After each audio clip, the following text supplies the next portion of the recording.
헬스 세이빙스 어카운트에 대한 논의입니다. 뭐 이것도 사실 뭐 여러 차례 다루기도 했었는데요. 이게 가장 최근에는 지난번에 라이브 방송 또는 지난번 방송에서 다뤘던 것 중에 이 메디케이드 혜택 받고 정부로부터 내 자산과 소득을 보호할 수 있는 방법으로서 뭐 메디케이드 트러스트 그다음에 롱텀 케어 인슈런스를 얘기했었는데요. 이 내용 간단하게만 좀 다시 한번 리뷰한다면 이게 메디케이드라는 게 이제 롱텀 케어잖아요. 뭐 요양원 서비스를 정부로부터 이제 저소득 또는 뭐 저자산에 해당되는 분들이 누릴 수 있는 혜택인데 이게 정부 차원에서는 그와 같은 대상자들에게 혜택을 제공하는 것은 좋은데 그들이 돌아가신 뒤에는 그 메디케이드 시스템을 계속해서 굴려 나가야 되니까 그들이 남긴 자산 자식들에게 상속하기 전에 실제 지급해준 메디케이드 금액만큼을 다 먼저 정부가 가져가게 하겠다라는 그런 얘기잖아요. 그러니 개개인의 입장에서 보면 내가 뭐 메디케이드 혜택도 누리고 그렇지만 내가 사후에 내 자산으로부터 혜택 누린 것만큼을 제하고 자식들에게 준다라는 게 아깝게 생각될 수 있으니 이걸 피할 수 있는 또는 줄일 수 있는 방법으로서 뭐가 있느냐 했을 때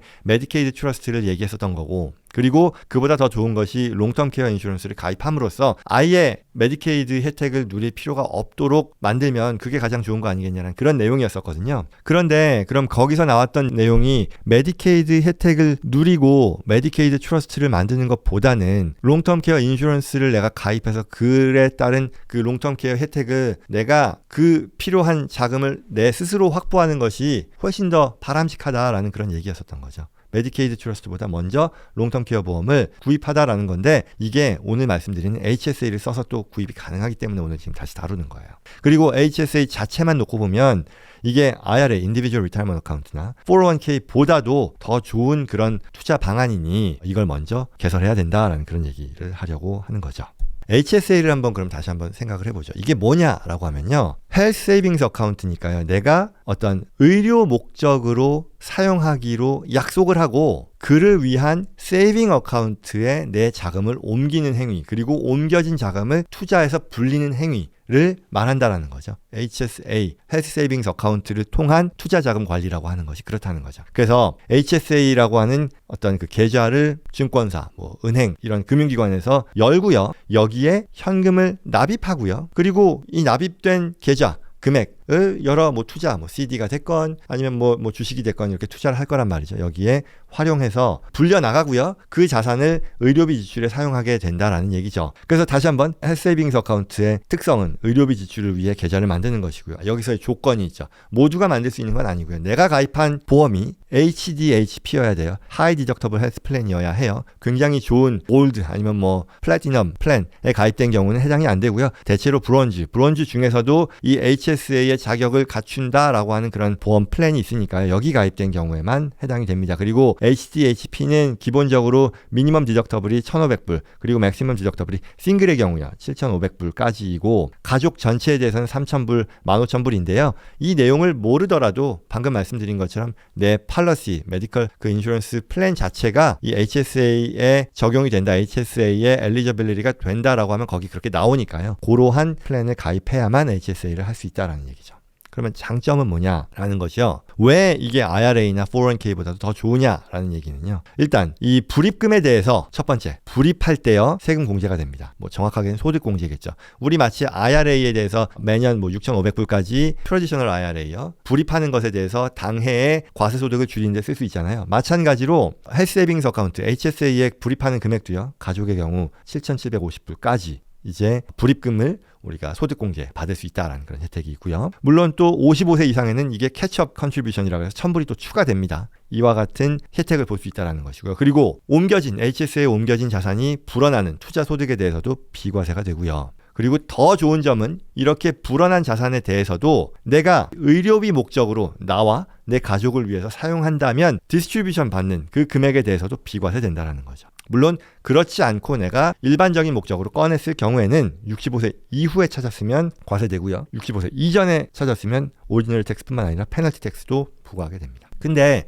이걸 보시면 특히 이 IRA하고 비교를 했을 때 이게 얼마나 더 좋은 건지를 알 수 있을 텐데요. IRA는요. 트래디셔널 IRA 같은 경우는요. 이런 거잖아요. 내가 불입할 때 현재의 과세소득을 줄이는데 활용할 수 있게 되고요. 그렇죠? 그리고 투자소득, 이 옮겨진 자산이 불어나는 투자이익을 내는 거 역시도 비과세예요. 그렇지만 내가 은퇴 이후에 찾았을 때요, 세금 혜택 없어요. 과세되는 거죠. 그렇다고 나쁜 건 아니에요. 당연히 좋은 거예요. 이 두 가지 혜택을 받았으니까. 두 번째로 로스를 보면요, 내가 불입할 때 혜택 못 받죠? 세금 공제 못 받아요. 그렇지만 이건 불어나는 거 비과세 혜택 받고요. 그 다음에 나중에 찾았을 때도 뭐 법에 따라 자격을 갖춘 상태에서 찾았쓴다면 비과세잖아요. 그러니까 로스와 트래디셔널을 비교하면 요 각각의 차이가 있는 거니까 뭐 이론상 둘이 장단점이 있는 거죠. 트래디셔널은 나중에 찾았을 때 과세되지만 로스는 불입할 때 과세되고, 그런 차이. 그런데 HSA는요, 불입할 때 소득공제, 세금공제가 되는 거예요. 그리고 투자소득도요, 비과세예요. 그리고 찾았을 때에도 메디컬 익스펜스로 쓰는 한 비과세라고 얘기했어요.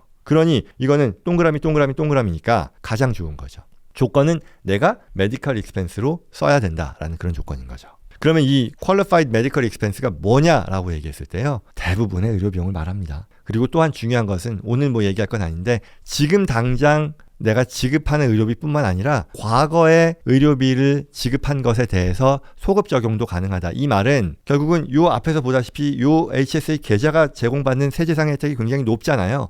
그러니 이 계좌는 계속해서 투자 어떤 어카운트로 활용하고 싶잖아요. 근데 내 은퇴 연령이 되기 전까지, 내가 예를 들어 지금 30살에서 60세 사이, 65세 사이에 있다라고 하면 이거 뽑고 싶지 않잖아요. 계속 불리고 싶잖아요. 메디컬 익스펜스를 여기서 쓰고 싶지 않은데, 그럴 경우에는 메디컬 익스펜스를 내 돈으로 쓰고 나중에 찾았을 때 그 금액에 대해서 나 과거에 썼던 이 메디컬 익스펜스를 차감하는 데 사용하려고 한다라고 하면 그것도 된다는 뜻이에요. 근데 오늘은 주로 얘기하려고 한 것은 이와 같은 Qualified Medical Expense의 롱텀 케어 인슈런스 프리미엄도 자격을 갖추고 있다, 자격이 된다, 해당이 된다라는 얘기니까요. 결국 앞서 메디케이드나 이런 것들을 활용하는 데 있어서 걱정을 하시는 그런 케이스, 많은 분들이 그런 걱정을 한단 말이죠. 그랬을 때 그보다는 HSA를 써서 최대한의 어떤 세제상의 혜택도 누리고, 그리고 내가 나중에 꺼냈을 때의 그 Qualified Medical Expense의 롱텀 케어 인슈런스 프리미엄도 자격이 되니 이 인슈런스를 사고 여기에 프리미엄을 내는데 이 HSA 어카운트를 쓰는 것이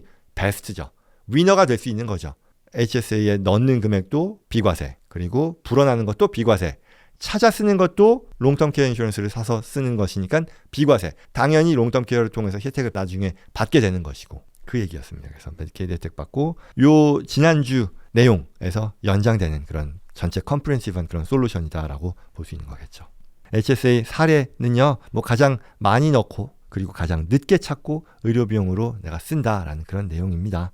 그래서 이제 HSA에 대해서 자주 묻는 질문 좀 살펴보면요, 이런 게 있죠. 아까 내가 이 불입금을 넣기 위해서는 내가 가입된 플랜이 하이 디덕터블 헬스 플랜이어야 한다라고 얘기했잖아요. 그런데 내가 나중에 디스트리뷰트 받는 그런 시점에서도 이와 같은 의료보험에 가입되어 있어야 하느냐? 그렇지 않다라는 것이고요. 그리고 언제까지 내가 가입하고 납부해야 되냐라고 하면 금년 12월까지는 아니에요. 아직도 시간이 있는 거죠. 당연히 다음 해 4월 15일까지 하시면 된다라는 그런 얘기입니다. 또 가끔 나오는 질문으로서, 내가 만약에 이 HSA 어카운트에 있는 것을 다 꺼내 쓰지 않고 사망할 경우에 이게 어떻게 되고 세금이 어떻게 되느냐라고 했을 때는요, 베네피셔리를 지정하거나 뭐 안 하거나 어쨌거나 베네피셔리를 배우자로 지정하면 그건 그대로 롤오버가 되고요. 비과세 되는 거고요. 만약에 그 베네피셔리가 내 뭐 자식들이라고 했을 때는 과세되지만 페널티는 부담하지 않아도 되고 그냥 과세만 되는 거고요.